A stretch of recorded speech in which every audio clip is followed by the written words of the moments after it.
All right, hey there, folks. Welcome to yesterday's news for October 11th, 2018. The big story from today is the meeting between Donald Trump and Kanye West. Now, I initially did not take this seriously at all because my thoughts was, Kanye West is kind of a silly person. He's a rapper. He's not a serious person. Um, Thinking back to the incident with Taylor Swift and some music award, whatever, you know, like he's not a guy I would normally take seriously. But I also realized that, you know what, I would have said that about Donald Trump 3 years ago. And he's not, well, I mean, he's still silly, but he's important and productively silly. So I should probably give Kanye a little more credit and a little more attention.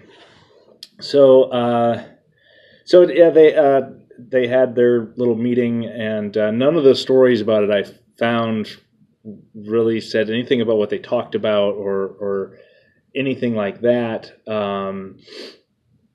It was all just about the fact that Kanye is weird and so is Trump, which is okay. That's fine. But in the past, things that Kanye has brought attention to are things that I agree deserve more attention. So things like what to do about the violent situation in Chicago, criminal justice reform, that type of thing. And Kim Kardashian has also, his wife has also been vocal about those things, and those are issues that I care about, and I'd be very happy if they manage to get more emphasis on that from the White House. And sort of more broadly than the specific issues that might be, that might propagate from the nexus of Donald Trump and Kanye West, is the fact that right now we are, as a country, desperately in need of a radical realignment of our political structures.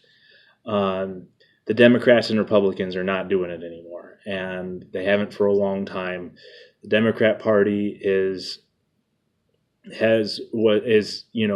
funded by very wealthy special interest types, and the sort of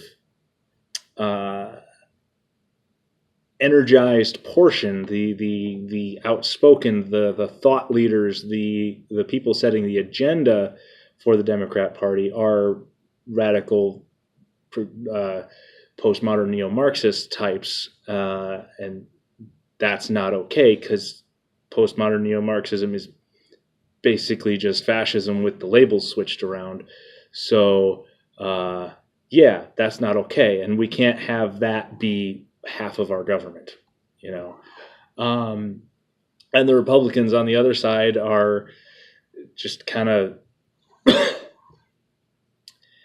again, old special interests trying to hold on to power, and not adapting to the realities of the world, and not,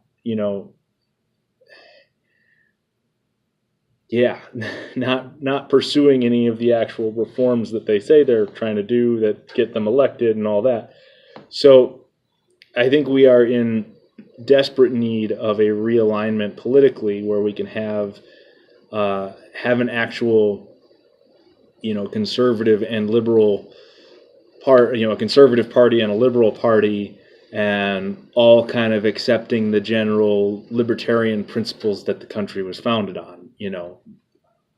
We need to have that, or things are going to go horribly awry long term. So I think people like Donald Trump and Kanye West have the potential to disrupt the status quo structure. And while the idea of Kanye West being a, high profile thought leader in our society scares me. Having him as a prominent commentator, shaking things up and greasing the wheels for that political realignment, that's a really good thing. And I talked a little about that the other day, about the intellectual dark web and the those guys, that I really see them as the the nucleation site for a new center left party, that we could have a third party on the left and get rid of the Democrats, and we could have an actual left-wing party that can be negotiated with, and that would be good. And I think Kanye and Trump kind of have this ability to break up the traditional allegiances, I guess, and give people the option to gravitate towards that, new center, classical liberal, left party, and, the more staunch libertarian side of the Republican Party. Because I think the libertarians are likely to take over the Republican Party anyways, except for the fact that they're libertarians and they don't like to organize things, which is kind of a structural flaw if you think about it. But anyways, they had another point that I was going to make about this, and I can't remember what it was. Something about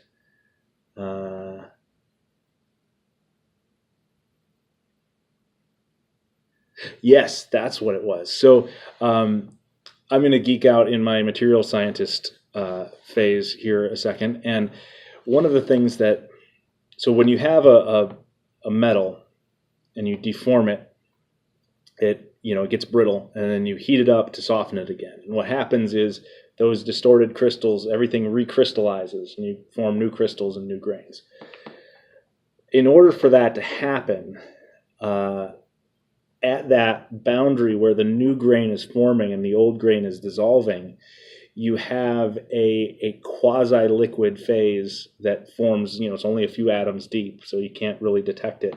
But you have this front of chaos that moves through the system. So you have broken order here that is, your deformed crystal, and you have new functional order over here, and on the border between those, as the functional order grows and consumes the damaged order, you have this front of chaos that is non-crystalline material. It's the atoms are bouncing all over the place. They're not in order, but you have to go through that phase to get from the broken order into the new restored order. And that's what I think of Donald Trump as, and I would put Kanye in that same category, as they are that nanoscale liquid phase between the distorted crystal and the new crystal in an annealing metal, if that analogy makes sense to you. But basically, they are the necessary boundary of chaos that exists between a new and revived and functioning order and the old, broken and brittle order. So so I got to mix Petersonian conceptions of order and chaos with material science and make a political point. That's fun. So hope you all enjoyed it. If you did, like, share, and subscribe, and I will see you again tomorrow, presumably, because again, I never know when I'm not going to record. So see you later.